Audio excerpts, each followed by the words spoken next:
안녕하세요. 제니 리딩입니다. 잘 지내셨어요? 오늘은 강용수님의 마흔에 읽는 쇼펜하우어를 같이 한번 읽어보겠습니다. 마음의 위기를 다스리는 철학 수업을 같이 한번 들어볼까요? 행복과 불행은 객관적인 대상이 아니라 인간의 변덕스러운 감정에 달려있다. 없으면 없다고 불평불만하고 많으면 많다고 지겨워하는 것이 인간의 심리다. 결핍은 고통이고 과잉은 무료함이다. 내면의 공허감이 클수록 기분 전환을 위해 바깥의 일에 모든 것을 집중하여 외적인 자극을 갈망한다. 경제적인 자립을 이루고 나면 찾아오는 권태감, 지루함의 원인은 내면에 있다. 양극단의 불행감을 무한히 왔다 갔다 반복하는 인생에서 부자든 빈자든 불행을 피할 수 없다. 쇼펜하우어는 부자와 빈자를 두고 이렇게 표현했다. 공궁이 민중의 계속적인 재앙이듯이 무료함은 상류사회의 재앙이다. 인간은 행복은 잘 모르지만 불행은 잘 인지한다. 그래서 부와 명예를 가졌을 때는 그 가치를 모르다가 그것이 사라지면 비로소 소중함을 깨닫는다. 건강도 마찬가지다. 우리는 건강은 잘 느끼지 못하지만 고통은 잘 알아차린다. 몸에 작은 상처만 나도 그 통증이 신경 쓰여 불쾌해지기 마련이다. 쇼펜하우어는 행복의 첫 번째 조건으로 건강을 꼽는다. 우리의 행복은 명랑한 기분에 좌우되는데 그 기분은 건강 상태에 따라 달라진다. 똑같은 상황에서도 몸이 건강하고 튼튼하면 기분이 좋겠지만 병에 걸리면 짜증나고 불안해질 수밖에 없다. 사람들과 어울리다 보면 여러 가지 예상치 못한 일로 상처를 받는 일이 생긴다. 시기심, 질투도 겪는다. 행복을 위해서는 이런 흔들림 속에서 마음의 평정을 찾는 것이 반드시 필요하다.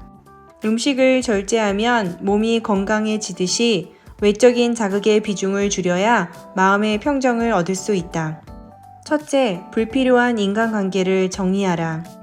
대화할 가치가 없는 사람을 만나면 마음이 상하는 일이 생길 수 있기 때문이다. 자신의 생활 방식을 단순하게 유지한다면 마음의 동요를 줄일 수 있다. 둘째, 질투를 경계하라. 자기보다 형편이 나아 보이는 사람보다 형편이 나쁜 사람을 살펴보는 방법도 괜찮다. 우리의 고통보다 더 큰 고통을 바라보는 것이 효과적인 위안이 된다. 행복해지기 위해서는 의지와 마음의 동요가 적어야 한다. 사실 너무 불행해지지 않으려면 너무 행복해지려는 요구를 하지 않는 것이 가장 확실한 방법이다. 사람을 많이 만날수록, 친구가 많을수록, 좋아하는 사람이 많을수록 소망과 욕구의 접촉 범위가 커지면서 불행을 자초하는 기회와 환경이 커진다. 마음의 평온은 고통이 없는 상태다. 현명한 인간은 무엇보다 고통이 없는 상태, 괴롭힘을 당하지 않는 상태, 안정과 여유를 얻으려고 애쓴다. 정신력이 압도적으로 발달한 사람은 따분함을 모르며 늘 새로운 관심과 풍부한 생각에 활기차고 의미 있는 생활을 즐긴다. 더 배우고 연구하고 생각하려는 욕구가 강할수록 여가 시간에 혼자서도 마음껏 자유를 즐길 수 있다. 무게중심이 바깥에 있는 사람은 출세, 승진, 명예, 부 등을 추구하며 각종 모임 등에 빠져서 즐거움을 추구하지만 무게중심이 안에 있는 사람은 혼자 있는 시간을 가지면서 개인적인 취향에 따라 예술, 시와 문학, 철학 등을 가까이 하게 된다. 사람들과의 만남을 줄이고 늘 책을 가까이 하고 좋아하는 노래를 들으며 스스로 생각하는 힘을 키우기를 권한다. 쇼펜하우어는 자신의 생각을 연글게 하는 건 다독이 아니라 숙독이며 독서를 통해 받아들인 타인의 사상을 자신의 사상으로 만들기 위해서는 무엇보다 오랜 사색이 필요하다고 강조한다. 되새김이 전혀 없다면 남이 간 길을 그대로 따라 걷는 것과 같다. 서로 사랑하는 사이에서도 크고 작은 갈등은 자주 일어난다. 사람은 서로 가까울수록 마음에 상처를 주는 일이 많아진다. 그래서 우리 인생은 수많은 만남과 헤어짐으로 이어지는데 나도 다른 사람도 마음이 아프지 않도록 마음의 간격을 둘 필요가 있다.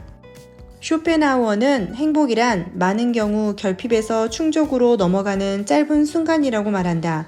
왜냐하면 늘 결핍은 인간에게 고통이지만 충족에서 과잉으로 넘어가면 권태, 지루함의 감정에 사로잡히기 때문이다. 행복은 그 사이의 짧은 만족의 순간이라고 할 수 있다. 우리가 행복을 즐기는 순간은 찰나와 같이 금방 지나간다. 영원하고 지속적인 행복이 없기 때문에 오히려 그런 작은 행복감에 만족할 수 있어야 된다. 행복은 멀고 크고 높은 곳에 있는 것이 아니라 일상 가까운 곳에 있다. 행복은 결핍이 채워질 때 느끼는 주관적인 만족감이다. 일본의 소설가 무라카미 하루키의 소확행이라는 용어가 꽤 유행한 적이 있다. 소확행은 그의 에세이 랑게르 한스 섬의 오후에서 쓰인 말로 소소하지만 확실한 행복의 축약어이다. 갓 구운 빵을 손으로 찢어 먹을 때, 서랍 안에 반듯하게 정리되어 있는 속옷을 볼 때 느끼는 행복과 같이 바쁜 일상에서 느끼는 작은 즐거움을 뜻한다. 작지만 확실하게 실현할 수 있는 행복이나 그런 행복을 추구하는 삶의 경향이다.